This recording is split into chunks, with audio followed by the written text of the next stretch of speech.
16 waktu Indonesia Barat.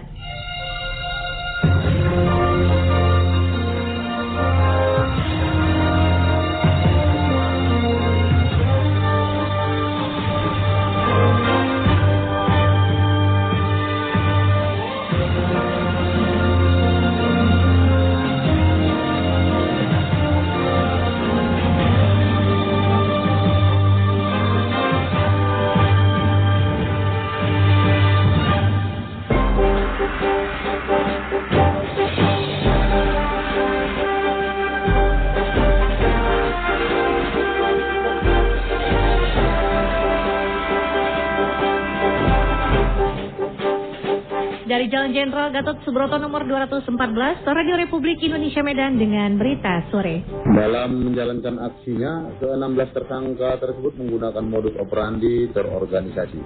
Ini sudah kita lakukan investigasi, identifikasi di lapangan ya. Ini sudah melakukan satu tim. Sari berita. Satuan Reserse Kriminal Polres Tanjung Balai menetapkan 16 tersangka kasus penipuan daring. Dinas Lingkungan Hidup dan Kehutanan Provinsi Sumatera Utara bersama tim gabungan mengidentifikasi ribuan batang kayu ilegal di Kabupaten Asahan. Anda juga bisa mendengarkan berita sore RRI Medan melalui aplikasi RRI Digital dan YouTube RRI Net Medan. Inilah berita sore selengkapnya, Senin 25 Mei 2026 bersama saya Anggi Larasati. Satuan Reserse Kriminal Polres Tanjung Balai menetapkan 16 orang sebagai tersangka kasus penipuan daring atau scammer. Berikut laporan Hendra Syaputra. Satuan Reserse Kriminal Polres Tanjung Balai akhirnya menetapkan 16 orang sebagai tersangka dalam kasus kejahatan informasi atau transaksi elektronik atau scammer. Para pelaku diduga kuat bekerja sama, memanipulasi, mengubah hingga merusak dokumen elektronik demi membuat data palsu seolah-olah menjadi informasi yang benar. Kasih-Humas Polres Tanjung Balai, Ibda Ruslan mengungkapkan bahwa penetapan status tersangka ini dilakukan setelah penyidik mengantongi minimal 2 alat bukti yang sah. Penindakan ini merupakan tindak lanjut dari laporan polisi nomor LPA 06V 2026 SPKT Satreskrim Polres Tanjung Balai Polda Sumut yang diterbitkan pada Selasa 12 Mei 2026. Selain mengamankan para tersangka, petugas Satreskrim Polres Tanjung Balai juga menyita sejumlah barang bukti yang digunakan untuk menunjang aksi kejahatan, diantaranya 70 unit HP berbagai merek dan jenis, 1 unit mini printer warna hitam, 76 gulungan kertas eksternal edisi kosong dengan logo Bank BRI, 1 unit televisi merek Polytron, 1 unit digital video recorder, 1 unit power supply, 36 blok tanda bukti penyetoran dengan logo Bank BRI, 49 blok nota transaksi agen Briling. Dalam menjalankan aksinya, ke-16 tersangka tersebut menggunakan modus operandi terorganisasi. Mereka sengaja menciptakan, mengubah atau merusak dokumen dan informasi elektronik dengan tujuan mengelabui pihak lain atau publik, sehingga data hasil rekayasa tersebut terlihat asli dan valid. Para pelaku dengan sengaja memanipulasi data elektronik agar apa yang mereka buat atau ubah itu dianggap sebagai data yang benar oleh masyarakat atau sistem. Akibat perbuatan tersebut, para tersangka dijerat dengan pasal berlapis yang cukup berat. Polisi menerapkan pasal 51 ayat 1 junto pasal 35 subsidiar pasal 46 ayat 3 junto pasal 30 ayat 3 Undang-Undang nomor 1 tahun 2024 tentang perubahan kedua atas Undang-Undang ITE nomor 11 tahun 2008 subsidiar pasal 391 ayat 2 junto pasal 20 huruf C dan D Undang-Undang nomor 1 tahun 2023 tentang Kitab Undang-Undang Hukum Pidana yang baru dengan ancaman hukuman pidana penjara paling lama 12 tahun serta denda maksimal sebesar 12 miliar rupiah. Dikatakannya, saat ini pihak Satreskrim Polres Tanjung Balai masih terus melakukan pendalaman guna mengungkap sejauh mana dampak dari manipulasi data yang dilakukan oleh sindikat ini, serta melihat kemungkinan adanya jaringan atau pelaku lain yang terlibat. Kasih-Humas Polres Tanjung Balai, Ibda Ruslan juga menyampaikan bahwa 19 orang lagi, yaitu seluruhnya wanita, sudah dipulangkan dan hanya wajib lapor setiap Senin dan Kamis ke Polres Tanjung Balai. Alasan 19 orang yang dipulangkan karena belum memiliki cukup bukti. Ia juga menghimbau agar masyarakat berhati-hati dan tidak gampang tertipu dengan iming-iming modus berhadiah. Dan bagi masyarakat yang kendaraan sepeda motor diamankan polisi, bisa mengambil dengan membawa surat-surat bukti hak milik atau BPKB kendaraan. Dari Kota Tanjung Balai, Hendra Syaputra melaporkan. Dinas Lingkungan Hidup dan Kehutanan Provinsi Sumatera Utara bersama tim gabungan tengah mengidentifikasi ribuan batang kayu bulat jenis rimba tanpa legalitas di Kabupaten Asahan. Berikut laporan Indra Widyastuti. Ini sudah kita lakukan investigasi, identifikasi di lapangan. Ya, Tim operasi gabungan yang terdiri dari Kementerian Kehutanan, Balai Pengelolaan Hutan Lestari Wilayah 2 Medan, bersama Dinas Lingkungan Hidup dan Kehutanan DLHK Sumatera Utara, mengamankan ribuan batang kayu yang diduga tidak dilengkapi barcode atau penanda legalitas pada 5 industri pengolahan kayu di Kecamatan Kisaran Timur, Kabupaten Asahan pada 13 Mei 2026 lalu. Kepala Dinas Lingkungan Hidup dan Kehutanan Sumatera Utara Heri Wahyudi Marpau menjelaskan, hingga saat ini tim gabungan masih berada di lokasi untuk melakukan investigasi lebih lanjut. Tim saat ini tengah melakukan identifikasi bersama penyidik Polda Sumatera Utara yang juga tergabung dalam tim. Pihaknya belum dapat menyampaikan hasil investigasi dan identifikasi yang dilakukan karena proses masih berlangsung. Namun ia membenarkan kayu berasal dari Kabupaten Labuhan Batu Utara dan pengelolaannya di Kabupaten Asahan. Ia memastikan hasil identifikasi nantinya akan dipaparkan ke publik. Ini sudah kita lakukan investigasi, identifikasi di lapangan. Ya, ini sudah melakukan satu tim dan nanti akan dirilis ini berapa hasil identifikasi investigasi kita. Dan inilah gerak kita terkait dengan laporan, terkait dengan adanya praduga ada di Kabupaten Labuhan Batu Utara sumbernya dan pengelolaannya ada di Kabupaten Asahan. Kalau jenisnya belum bisa saya sebutkan. Nanti setelah hasil identifikasi, pengukuran, ini baru bisa kita publikasikan. Ini lagi diidentifikasi apa ini berada di kawasan hutan atau di areal penggunaan lain. Setelah tim nanti merumuskan semua identifikasi di lapangan, baru kita sampaikan kepada publik. Tim operasi gabungan sebelumnya mengamankan ribuan batang kayu bulat jenis rimba campuran dan meranti yang diduga tidak dilengkapi barcode atau penanda legalitas pada 5 industri pengolahan kayu di Kecamatan Kisaran Timur, Kabupaten Asahan. Dalam operasi yang dimulai sejak Rabu 13 Mei 2026 tersebut, tim menemukan sekitar 1.677 batang kayu bulat, 30 unit mesin benso, serta kayu olahan dalam bentuk papan dan rengkaso. Seluruh barang bukti diamankan untuk kepentingan penyelidikan lebih lanjut. Operasi gabungan peredaran hasil hutan kayu ilegal ini dilakukan berdasarkan laporan masyarakat terkait dugaan aktivitas pembalakan liar di Desa Poldung dan wilayah Simonis, Kabupaten Labuhan Batu Utara. Kayu bulat hasil kegiatan ilegal tersebut diduga diangkut dan ditampung oleh sejumlah industri pengolahan kayu di wilayah Kisaran Timur, Kabupaten Asahan. Indra Widyastuti melaporkan. Pembangunan sekolah rakyat di Kota Medan terus menunjukkan perkembangan dengan progres mencapai 73%. Wali Kota Medan, Riko Triputra Bayuaas menegaskan dukungan penuh terhadap proyek tersebut, termasuk penguatan infrastruktur penunjang di kawasan sekolah. Berikut laporan Raihan Putri. Terus mendukung dan sangat mendukung program sekolah rakyat. Wali Kota Medan Riko Triputra Bayuaas menyatakan dukungan penuh terhadap pembangunan proyek strategis nasional Sekolah Rakyat SR di Kota Medan. Berdiri di atas lahan seluas 6 hektar di Kecamatan Medan Tuntungan, pembangunan Sekolah Rakyat Kota Medan kini telah mencapai 73%. Riko mengapresiasi progres pembangunan yang dinilai cepat, detail, dan berjalan dengan baik. Selain itu, ia menegaskan percepatan pembangunan tidak mengorbankan kualitas bangunan.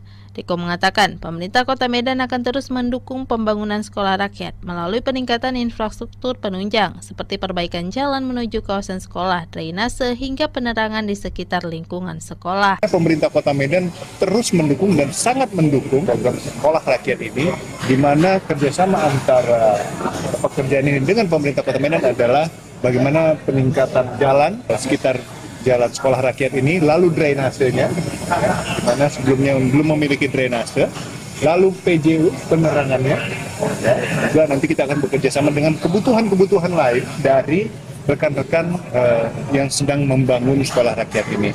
Intinya pemerintah Kota Medan juga akan full power membantu bagaimana sekolah rakyat ini dengan target yang ditargetkan tersebut bisa tercapai. Riko berharap dengan adanya sekolah rakyat di Kota Medan dapat menghadirkan pendidikan yang inklusif bagi seluruh lapisan masyarakat, khususnya bagi anak-anak yang membutuhkan perhatian. Terutama program sekolah rakyat bertujuan untuk memastikan siswa mendapatkan fasilitas pengajaran dan pelatihan terbaik untuk membentuk generasi emas bangsa. Demikian, Raihan Putri melaporkan. Satuan Reserse Narkoba Polres Simalungun menggerebek sebuah gubuk di Kampung Korem, Nagori Mekar, Balahat, Maksud kami Bahalat, Kecamatan Tanah, Kabupaten Simalungun pada Jumat lalu. Kasih Humas Polres Simalungun Ferry Purba pada pagi tadi menjelaskan penggerebekan dilakukan bersama aparat perangkat desa dalam upaya pemberantasan peredaran narkoba di wilayah tersebut. Dalam operasi itu, petugas mengamankan 5 tersangka. Polisi turut menyita barang bukti berupa sabu dengan berat bruto 99,74 gram, uang tunai yang diduga hasil penjualan narkoba sebesar Rp576.000, serta sejumlah perlengkapan penggunaan dan penjualan narkoba. Selain melakukan penangkapan, petugas juga memusnahkan gubuk yang diduga digunakan sebagai lokasi penyalahgunaan dan peredaran gelap narkoba. Ferry mengajak seluruh elemen masyarakat untuk bersinergi dengan kepolisian melalui pemberian informasi terkait aktivitas mencurigakan di lingkungan permukiman. Anda sedang mendengarkan Berita Sore RRI Medan. Polrestabes Medan berkomitmen untuk terus menerapkan kebijakan tanpa toleransi terhadap peredaran gelap narkoba guna menjaga situasi keamanan dan ketertiban di wilayah hukumnya. Berikut laporan Ilham Daulay. Di hulu sampai hilir kita akan babat. Polrestabes Medan terus menerapkan kebijakan tanpa toleransi terhadap peredaran gelap narkoba dengan tindakan represif tanpa henti di seluruh wilayah hukum. Demikian disampaikan Kasat Res Narkoba Polrestabes Medan Kompol Rapli, sekaligus menyikapi bahwa daerah Provinsi Sumatera Utara menempati peringkat pertama sebagai provinsi dengan peredaran dan angka prevalensi penyalahgunaan narkoba tertinggi di Indonesia. Ia menegaskan komitmen tanpa kompromi untuk memberantas peredaran gelap narkotika khususnya di Kota Medan. Ia menambahkan bahwa upaya ini dijalankan secara masif dari hulu hingga hilir guna menyelamatkan masa depan generasi muda dan menciptakan situasi kondusif di wilayah hukum. Kita tidak hanya berbicara soal statistik, mungkin dari hasil litbang di survei BNN dalam hal penyalahgunaan nomor 1 informasi. Namun kami sebagai aparat kepolisian dari BNN pun selalu kolaps ya. Tiap hari terus gimana caranya mengungkap dan perang melawan narkoba. Negara hadir untuk memberikan rasa aman dan ancaman narkoba tidak ada di wilayah Medan. Sebelumnya, operasi penangkapan terus dilakukan dan pengungkapan oleh Polrestabes Medan. Di antaranya seperti penggerebekan sarang narkoba secara berkala, melakukan penyisiran hulu hingga hilir, dan penindakan di tempat hiburan-hiburan malam. Demikian, Ilham Daulay melaporkan. Satgas Nasional Gerakan Indonesia Anti Narkotika Sumatera Utara menyoroti pentingnya sosialisasi terkait penyalahgunaan narkoba di institusi pendidikan. Berikut laporan Andreas Purba. Ketua Satgas Nasional Gerakan Indonesia Anti Narkotika Sumatera Utara, Sumut Irnaldi, menekankan pentingnya sosialisasi bahaya narkoba kepada generasi muda, khususnya di lingkungan sekolah. Ia menyadari narkoba sangat berpotensi mengancam dan merusak masa depan generasi muda. Oleh karena itu, sosialisasi terkait hal ini perlu ditingkatkan untuk memberikan pemahaman yang lebih baik tentang bahaya narkoba kepada para pelajar. Ia berharap melalui upaya tersebut dapat menciptakan lingkungan yang lebih aman dan sehat, serta mendukung visi Indonesia Emas 2045. Kami sudah membentuk istilahnya satgas-satgas di sekolah-sekolah, khususnya anak-anak SMA yang usianya itu kelas 2 sampai kelas 3 SMA. Jadi mereka itu kita bentuk, kita ajari, minimal bisa mengantisipasi dirinya, agar mereka tuh tidak coba-coba. Karena kan orang yang terkena narkotika ini orang yang awalnya mau mencoba. Tidak semua anak-anak yang kena narkoba ini anak bandal. Namun ketika dia mau mencoba, kepingin jadinya. Lebih lanjut, Irnaldi juga menekankan peran penting orang tua dalam mendukung upaya pencegahan narkoba. Ia menegaskan bahwa perang melawan narkoba bukan hanya tanggung jawab pemerintah dan lembaga terkait, melainkan juga tanggung jawab bersama seluruh lapisan masyarakat. Andreas Purba melaporkan.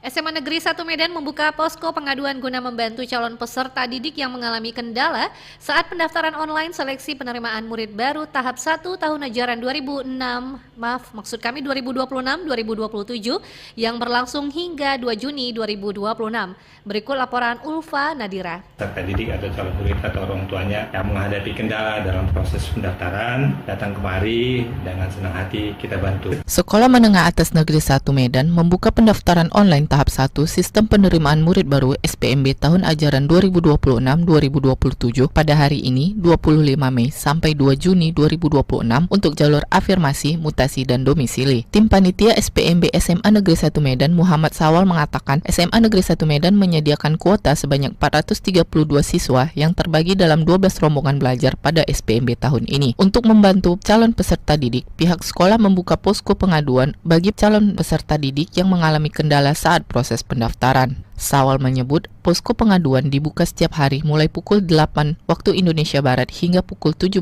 waktu Indonesia Barat, termasuk saat libur dan cuti bersama, dengan tetap menyiagakan petugas operator dan verifikator. Kendalanya mungkin masalah berkas-berkasnya tuan itu. Kalau orang tua sama anak mungkin sama-sama kurang mengerti, jadi tanya ke panitia aja. Kalau masalah proses, misalnya di aplikasi, poskonya itu bentuknya seperti penanggulangan masalah lah. Kalau ada masalah para calon peserta didik atau calon murid atau orang tuanya yang menghadapi kendala dalam proses pendaftaran, datang kemari dengan senang hati kita bantu. Setiap hari kita buka dari mulai jam 8 sampai jam 17. Lebih lanjut, Sawal berharap pelaksanaan SPMB tahun ini berjalan lancar tanpa ada kendala. Sawal juga mengimbau calon peserta didik untuk tidak percaya terhadap pihak yang menjanjikan kelulusan dalam proses penerimaan siswa baru karena proses SPMB berlangsung secara jujur dan transparan.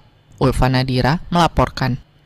Menjelang Hari Raya Idul Adha, harga sejumlah bahan pokok di Kota Gunung Sitoli terpantau relatif stabil, meski harga beberapa komoditas seperti telur masih berfluktuasi. Berikut laporan Jevan Zaluku. Menjelang perayaan Hari Raya Idul Adha 1447 Hijriah, harga sejumlah kebutuhan pokok di Pasar Nou Kota Gunung Sitoli terpantau masih relatif stabil. Beberapa komoditas utama seperti cabai merah dan cabai hijau masih dijual dengan harga Rp45.000 per kilogram. Sementara itu, bawang merah dan bawang putih dipasarkan seharga Rp35.000 per kilogram. Untuk komoditas sayur mayur, harga sayur putih berada di kisaran Rp12.000 per kilogram, kol Rp10.000 per kilogram, dan wortel Rp15.000 per kilogram. Sedangkan minyak goreng curah dijual seharga Rp22.000 per kilogram. Pedagang di Pasar Nou, Anas Mendreva, mengatakan hingga saat ini harga sebagian besar bahan pokok belum mengalami perubahan yang signifikan. Menjelang Idul Adha kalau nggak stabil itu kayak misalnya daging, terus telur. Nah itu pun kadang telur stabil, kadang nggak. Namun demikian, Anas menyebut harga telur ayam cenderung mengalami fluktuasi, terkadang naik dan turun mengikuti pasokan dari distributor. Sementara harga daging ayam masih berada di kisaran Rp36.000 hingga Rp42.000 per kilogram. Salah seorang pembeli, Frankie Hareva, mengaku bersyukur karena harga kebutuhan pokok menjelang Idul Adha masih terjangkau. Di sini kami melihat harga sejumlah bahan pangan di pasar masih relatif stabil dan stok kebutuhan pokok juga tersedia dengan baik. Kami berharap pemerintah dan para pedagang dapat terus menjaga kestabilan harga agar daya beli masyarakat tetap terjaga. Masyarakat berharap kondisi harga bahan pokok tetap stabil hingga Hari Raya Idul Adha, sehingga kebutuhan keluarga dapat terpenuhi dengan baik. Jevan Zaluhu melaporkan. Dinas Kepemudaan dan Olahraga Provinsi Sumatera Utara berharap kepengurusan baru Federasi Safet Indonesia Provinsi Sumatera Utara mampu memperkuat pembinaan atlet dan meningkatkan prestasi olahraga daerah usai resmi dilantik. Berikut laporan Nisfu Fitri Sirait. Pelantikan pengurus Federasi Sapati Indonesia Provinsi Sumatera Utara telah berlangsung di Hotel Daksina Medan pada Minggu kemarin. Pemerintah Provinsi Sumatera Utara melalui Dinas Kepemudaan dan Olahraga Dispora menyatakan dukungan terhadap upaya pembinaan olahraga, termasuk pelaksanaan kegiatan maupun penyediaan fasilitas pendukung. Kepala Dinas Kepemudaan dan Olahraga Sumut, Muhammad Mahpullah Pratama Daulay, mengatakan pihaknya juga mendorong cabang olahraga untuk menyelenggarakan kejuaraan tingkat nasional maupun internasional. Menurutnya, pelaksanaan event olahraga tingkat nasional dan internasional dapat menjadi sarana bagi atlet untuk mengukur kemampuan serta meningkatkan prestasi. Maka kami selalu mendorong kalau kegiatan di tingkat nasional maupun internasional kita buat kejuaraan tingkat nasional supaya memang kemampuan itu tidak hanya di tingkat provinsi Sumatera Utara, tujuannya apa? Fasilitas mengukur prestasi. Mahpullah menambahkan pembinaan atletnya seharusnya dilakukan melalui program jangka pendek, jangka menengah, dan jangka panjang. Ia menilai keberhasilan prestasi olahraga tidak dapat dipisahkan dari sinergi antara pemerintah, KONI, cabang olahraga, dan atlet sebagai pelaku utama di lapangan. Kalau KPK itu di bahagian daripada tugas kita ke depannya, maka kesimpulannya tidak pernah bisa dipisahkan antara pemerintah, KONI, dan pengurus cabang itu sendiri dan atletnya. Selain pelantikan pengurus, kegiatan juga dirangkai dengan penataran pelatih dan rapat kerja provinsi Rakerprop. Kegiatan tersebut turut dihadiri Ketua Umum PBFSI Eko Raharjo, Ketua KONI Sumut Hatunggal Siregar, serta Ketua FSI Sumatera Utara yang baru dilantik, Rochando Siahaan. Saat ini, FSI Sumut tercatat telah memiliki 21 kabupaten dan kota penerima mandat. Sebanyak 15 pengurus kabupaten dan kota juga telah resmi dilantik, serta menerima surat keputusan kepengurusan dan rekomendasi organisasi. Nispu Fitri Sirait melaporkan. Pemerintah Kabupaten Nia Selatan menyatakan komitmennya mendukung kegiatan pramuka melalui berbagai langkah nyata di wilayah tersebut. Berikut laporan Anover Lis Hulu. Pemerintah Kabupaten Nia Selatan menyatakan dukungan penuh terhadap pelaksanaan kegiatan gerakan pramuka di wilayah tersebut. Hal ini diwujudkan melalui beberapa langkah yang telah dilakukan sejak kepengurusan gerakan pramuka di Nia Selatan dikukuhkan pada akhir Januari 2026 lalu. Hal itu disampaikan Wakil Bupati Nia Selatan Yusuf Nahe saat membuka pelaksanaan kegiatan training center bagi kontingen pramuka Kabupaten Nia Selatan baru-baru ini di kantor Dinas Bud Parpora Nia Selatan. Training center ini dilaksanakan dalam rangka mempersiapkan kontingen pramuka Nia Selatan untuk mengikuti Jambore Daerah Provinsi Sumatera Utara tahun 2026. Keikutsertaan Nia Selatan pada kegiatan tersebut merupakan salah satu langkah nyata dalam memotivasi pengembangan gerakan pramuka. Melalui kegiatan ini nantinya para peserta akan mendapatkan pengalaman baru yang bermanfaat bagi masa depan mereka. Nia Selatan ini rumah kita bersama. Bukan hanya rumah saya, rumah kakak pembina, rumah kakak pendamping. Kalian sebagai generasi penerus, generasi muda, berbahagia kalian pada masa kami tidak seperti begini. Bisa dikirim dulu utusan. Sekarang udah hebat kalian. Disediakan oleh daerah, ditanggung oleh daerah. Selain keikutsertaan pada kegiatan Jambore Daerah, Yusuf Nahe mengungkapkan pemerintah Kabupaten Nia Selatan juga mendorong pembentukan pengurus kuartir ranting di seluruh kecamatan guna mengoptimalkan pengembangan kegiatan pramuka. Di samping itu pihaknya juga telah melakukan penandatanganan dokumen naskah perjanjian hibah daerah atau NPHD dengan Bupati Nia Selatan yang semakin memperkuat komitmen Pemkab Nia Selatan dalam mendukung kegiatan tersebut. Ia berharap langkah ini mendapatkan dukungan dari semua pihak dan berjalan dengan baik sesuai harapan yang akan dicapai. Dengan demikian, gerakan pramuka di Kabupaten Nia Selatan membawa dampak positif dalam membentuk karakter generasi muda yang disiplin, mandiri, dan memiliki jiwa kepemimpinan. Anover Lis Hulu melaporkan.